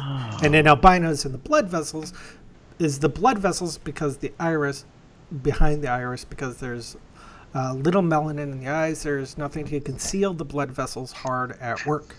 These red eyes are different from the red eyes you sometimes see in photographs when a flash is used. So interesting. See, that makes more sense to me. Like, as soon as you started describing, like, and it's typically probably seen with someone or with an animal that has albinoism, I was like, oh yeah, but I wouldn't have called him red. I would have called him pink. But I get it. Yeah. Interesting. Yeah, it's actually something I've talked to Chester about. We sort of tried something, but I didn't think I had to have him bring it. But once he's in Columbus, one of the things I want to have him do is, I find, like, irises and that amazing when you can do, like, the macro detail when you take a picture. And I really wanted, like, one of mine, because I have basically, I call them hazel eyes, but they're, like, green. And if it's still the same, because I haven't looked in a while, I have, like, a gold ring, kind of. I just think that they're pretty, like, crazy amazing. And that's the interesting thing about with him, like, with them being gray. I was like, I don't even know if I've ever seen anybody with gray eyes. So anyways. I think, if I'm not mistaken, does Hadrian have gray eyes? Like, I'm trying to, like, figure that out. Like, I'm gonna, like, see if I can grab a picture of him on his, I'm going to his Tumblr, obviously, and seeing if I can. Maybe the picture that we have for his pedestal picture might have something too.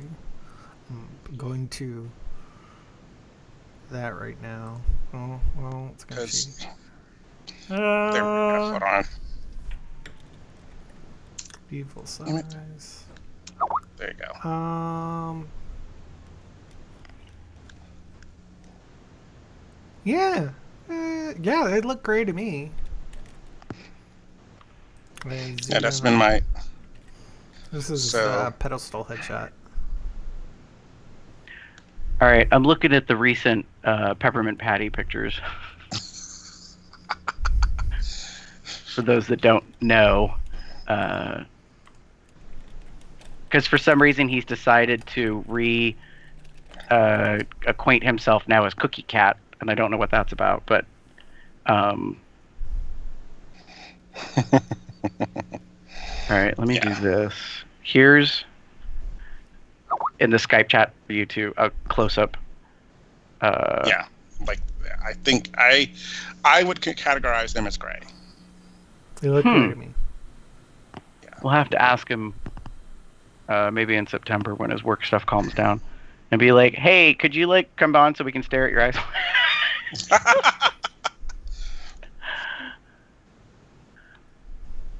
Nice. Yeah. So, anyways, that's my Tumblr pick. Is this lovely gentleman? Whole conversation about eyes, so which is kind of cool. Anyways, moving on into our links. I'm actually linking a new podcast I'm listening to. You guys know Paula Poundstone, right? Mm-hmm. Well, she and Adam Felber, you may also have heard on Wait, Don't Tell Me, have started another podcast called Live from the Poundstone Institute, and it's hilarious. One of the things on Wait, Don't Tell Me is Paula always like, why are people doing these weird studies, etc. So they go into a little bit more of that. They have a live audience as well, and they even survey the audience for a segment as part of it. And they have a star, like just this last one was Dana Carvey, do a 3-question Poundstone personality survey, and to determine somebody what their personality is like from some weird thing. Like I think Dana Carvey's was board games.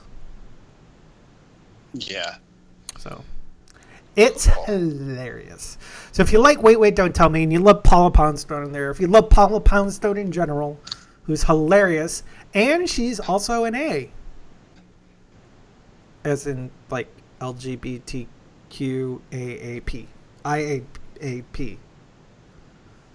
God, there's way too many letters in that acronym. I think I know what you're trying to say. She's the first A, not the second A. Anyways. Right. So interesting. Yeah, I've heard advertisement of her new podcast, but there's a part of me that's like, I don't need another podcast to listen to, but I just subscribed, so we'll see how this goes. Do you listen to Wait? I don't listen to Wait. I did if I ever have NPR, if I'm ever in my car and a radio station is on, it's usually an NPR station. That's why I don't know what the hell's going on in pop music and whatever, because I just don't listen to regular conventional music. And I don't have satellite. I don't use, Sirius FM or, right. Pandora or any of those kind of services. So I'm never really up on the music, quote unquote. So actually, honestly, I was just thinking about it yesterday. Like I went and did some laundry and some other stuff. I listen to podcasts like all the time, especially like yesterday I was like cleaning. So I just have my earbuds in and I'm just, just doing stuff. And that's how I kind of stay up to date. Like currently in my podcast, I have 12 and a half episodes across 3 different type of podcasts to listen to. And then I'll be completely caught up, which is sort of insane because I listen to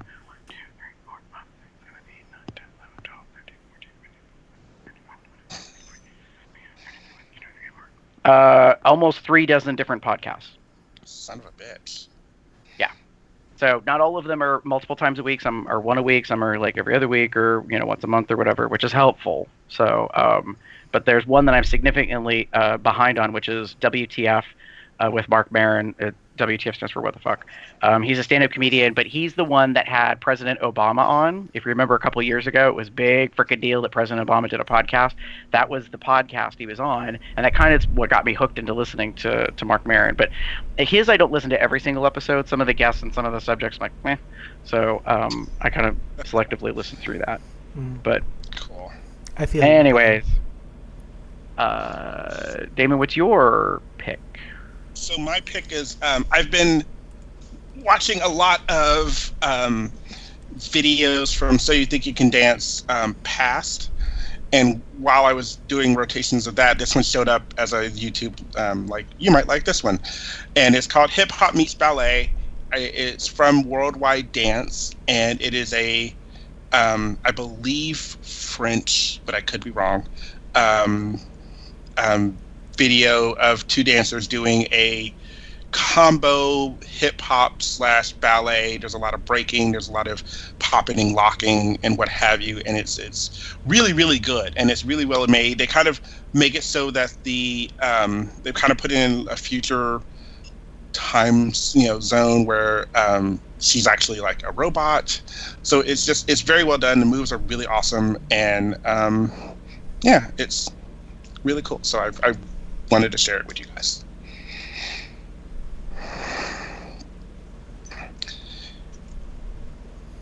This is definitely something to watch later. Yeah, it's not short. It's short-ish, but it's not like watch it now. But it's nice, especially if you like dance. If you've been watching So You Can Dance, or you were a fan of the show, it's one of those ones that you should watch. You can try, because it's a good. It kind of takes from some of that stuff. Right.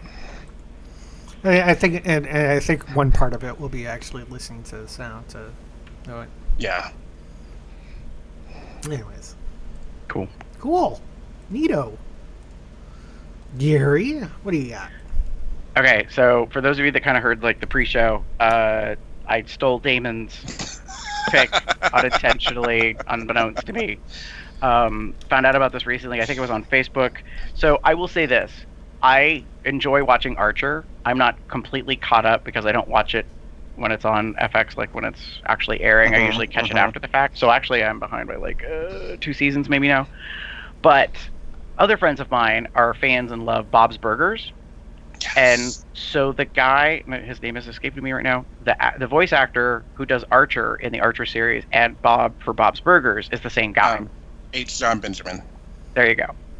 Thank you. So they've actually done one Archer episode that had a brief crossover where Archer was actually Bob in Bob's Burgers, but it was done in the Archer animation style, and it was really kind of messed up. Yeah. But then there's this new thing that's come out, and it's not technically official. A guy, I'm trying to remember what his name is, Simon Chong, spent since January of this year creating this animation piece where he did a crossover that the Archer characters are in the Bob's Burgers world, and they actually go into Bob's Burgers to eat, and he spliced together all audio from the 2 different series to make this brief like kind of episode piece, but it's all done in the Bob's Burgers animation style. So and it's called I Had Something for This Burger, and I watched it, and it's really comical, like, and kind of like I don't know how to explain it. Like, if you love these, you're probably really gonna enjoy this. So that's why I posted it, because it's very funny. And according to I think like BuzzFeed or whatever, a couple of sites, the guy that did this animation ended up getting a job with Bob's Burgers. Really? Yeah, that's how I found out about it. Was that someone posted the link, and I wish to God I could find it again, but apparently the guy who did this thing like a week later got offered a job at Bob's Burgers to do. Nice. I don't know what, but he got offered a job. I have to look and see if it's in if I saved it, but it's really cool. It was really awesome because that's why I liked about it, is that he actually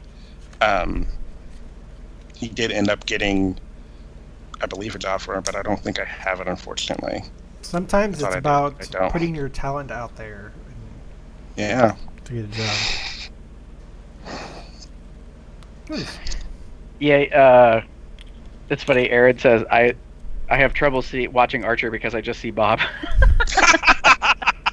And see, I'm the opposite. Like, I don't really watch Bob's Burgers, and if I ever catch clips, all I hear is Archer's voice. So, like, because they're not really Benjamin doesn't really do a difference in his voice quality too much between the two of them. So yeah, but anyways, I figured for anybody that's fans of either series and knows that about the crossover aspect of him being the VO talent on both of them, I thought people would like it because I honestly thought it was funny. I love the fact that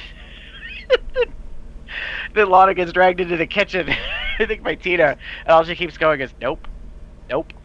Nope. Like just answer any question. Anyway, yeah. It's one of my favorite things about being an adult is that there is adult cartoons. Like I never imagined as a kid on Saturday mornings watching cartoons that I would get to grow up and still get to watch cartoons. Only they would be appropriate. Do you know what I mean? Like, not so much a nostalgia thing, but that I would. Rick and Morty would probably be another example. Yeah. I've watched a little bit of that, but I haven't gotten into it. But I think it's because I'm not really maybe in the right mindset. Kind of like, remember Hadrian talked about Steven Universe years ago? And I was like, what's Steven Universe? And he was like, you need to give it the program. It was just like, I still haven't watched Steven Universe. You need to get out from under your rock. And I was like, oh, all right. So I did. I ended up watching some on, I think, Netflix. And I'm not caught up on that either, but I do really like it. And I recently reposted, I think Damon, you saw, on Facebook, this great article, or is it an article or a bunch of tweets? Anyways, it's this whole breakdown about how in the Steven Universe world, nobody is shamed for who they are. Yeah. And that only bad people are bad because they do bad things, not because they are like intrinsically evil or have these other characteristics about it. So and it's very body positive affirming in all the different body types. Yeah. And like whether you're fat or skinny or whatever. And they also talk about that the gems choose the way they look, like physically, like how they are represented, and therefore Rose chose to be this big voluptuous woman and stuff. I mean, it's kind of crazy in a way. So anyways, I think that's awesome. So, yeah. And then, of course, there's all the Steven Universe cosplay with all these thick boys running around with jewels on their bellies and stuff. So, yeah. Hey, guess what, folks? That's the end. Aw. But anyways, to contact us, pop over to our website, cubsoutloud.com. Shoot us an email at cubsoutloud@gmail.com. Leave us a sexy voicemail or otherwise at 361-COL-TALK. That's 361-265-8255. Follow us on Facebook, Tumblr, Twitter, Google+, and YouTube, which you can like, comment, and subscribe on. You know what time it is. Anyways, I'm missing that show. You can find us at Cubs Out Loud in the appropriate place. Pop over to the Bear Underground, the official Bear website at Cubs Out Loud. You can join the Cubs Out Loud Entourage group or the COL Entourage group on Facebook. It's also there, too. You can also listen to us on iTunes, where you can rate us there. Please do. And Google Play Podcast, subscribe to us. Stitcher Radio, give us a thumbs up. You find me anywhere on the internet. It's Box Tip, Box Puppet, Box Cub, Box something or other. Yes, I am TheaterCub79 on Bear Underground, Tumblr, Growler, whatever, on Facebook. Or you can find me as pup_Umbra on Twitter. And you can pretty much find me anywhere on the web as GareBear73. That's GARBEAR73. And with that, say good night, everybody! Good night, everybody! Have a good one, y'all.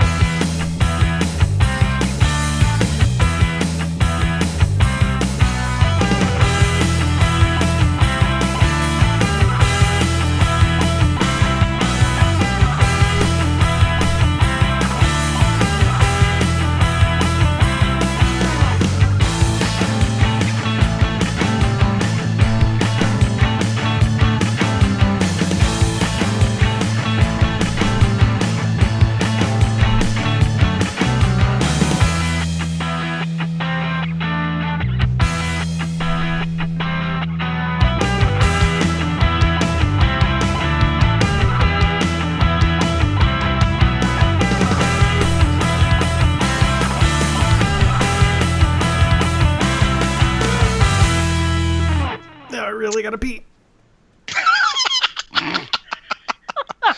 Nice. And now we know why the show ended. Oh, terrible. Probably also. I gotta stop streaming. Bye, all you light people. Bye. You're just